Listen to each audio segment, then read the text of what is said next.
Bismillahirrahmanirrahim. Assalamualaikum warahmatullahi wabarakatuh. Waalaikumsalam warahmatullahi wabarakatuh. Pada kesempatan kali ini kita akan membahas tentang sholat.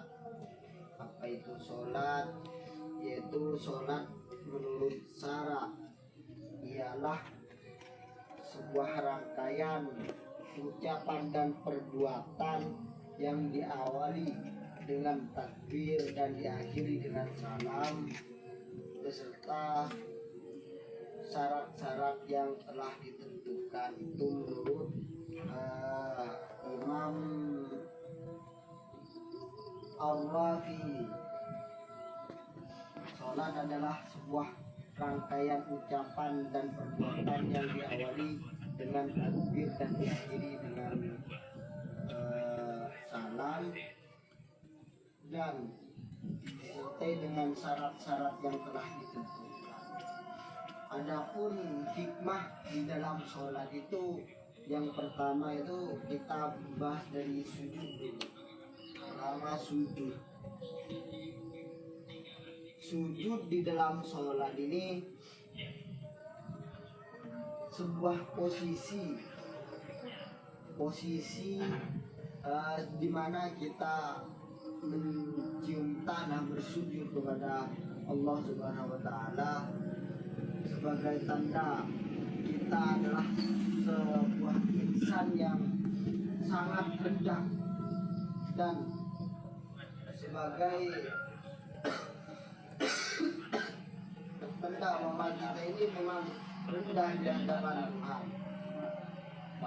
dan bisa menyadarkan kita bahwa pada hakikatnya tiada yang mampu memberikan pertolongan kecuali Allah. Jadi di dalam sujud ini kita seolah-olah berdoa minta tolong kepada Allah Subhanahu wa taala agar apa urusan kita di duniawi maupun di akhirat kelak akan dipermudah. Di samping itu, sholat dilakukan sehari selama 5 hari.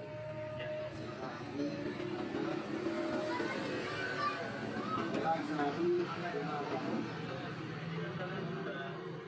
Ini berarti ada 5 kali dalam sehari waktu kita untuk bertobat. Dalam melakukan sholat 1 kali, seandainya kita melakukan dosa setelah kita sholat, kita masih mempunyai kesempatan 4 kali bertobat dalam sehari. Seperti itu. Dan sholat ini bisa memperkuat akidah dan keimanan kita kepada Allah Subhanahu wa taala, karena sesungguhnya sehari-hari godaan kenikmatan duniawi dan godaan setan senantiasa mengganggu kita. Dengan kita sholat, dengan dekatnya kita kepada Allah Subhanahu wa taala, bagaimana caranya kita mendekatkan diri kepada Allah Subhanahu wa taala? Dengan cara sholat.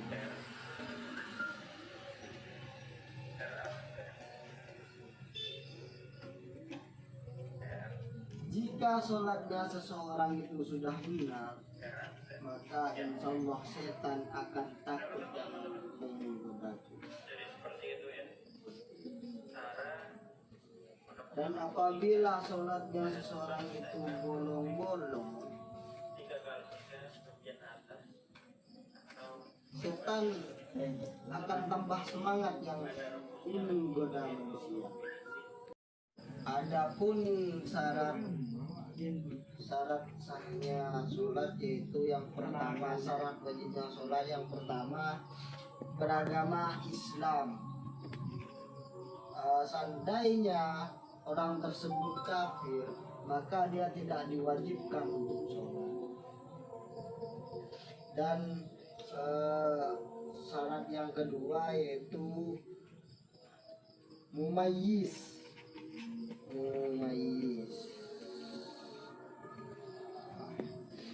Syarat ini tidak mengecualikan orang gila, dan syarat ini untuk mengecualikan orang gila dan anak kecil yang belum mengerti apa-apa. Jadi kalau masih anak-anak di bawah umur dan orang yang tidak berakal, itu tidak diwajibkan untuk sholat. Misalkan ada seorang orang gila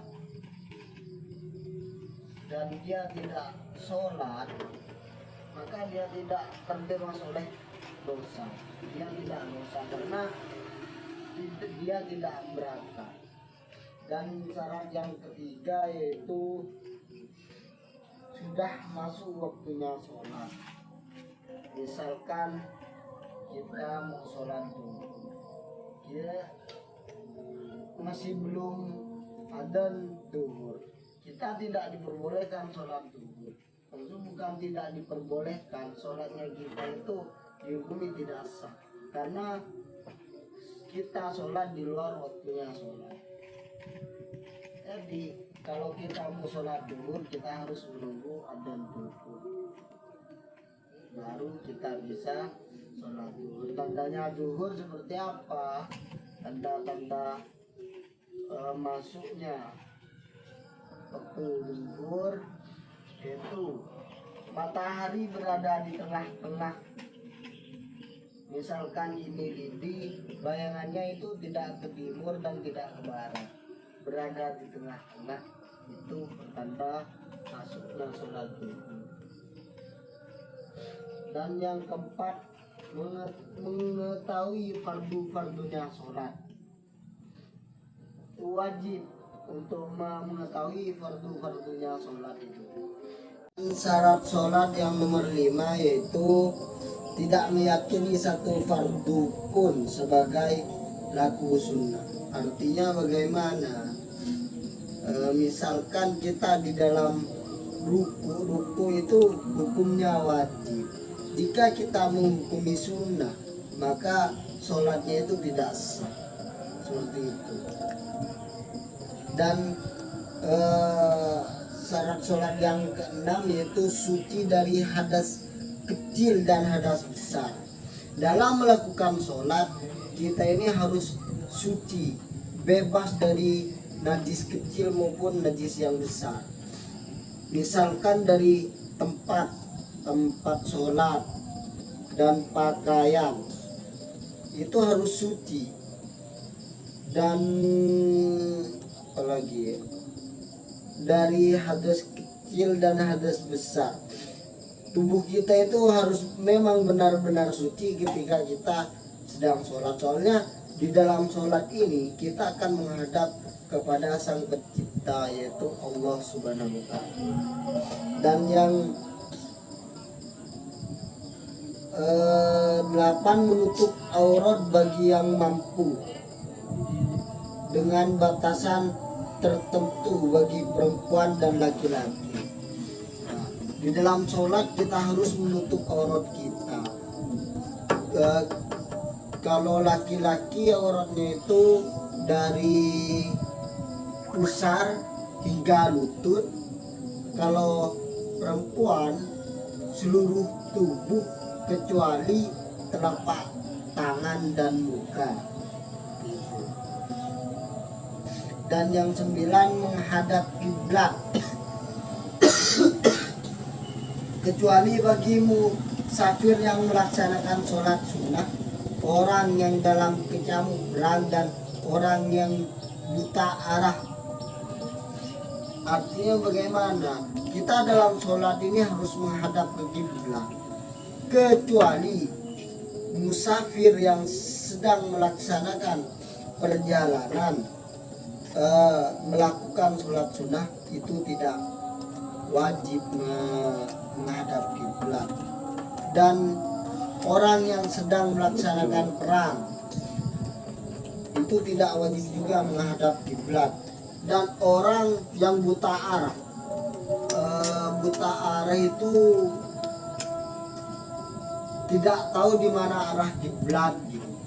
Itu tidak wajib menghadap kiblat.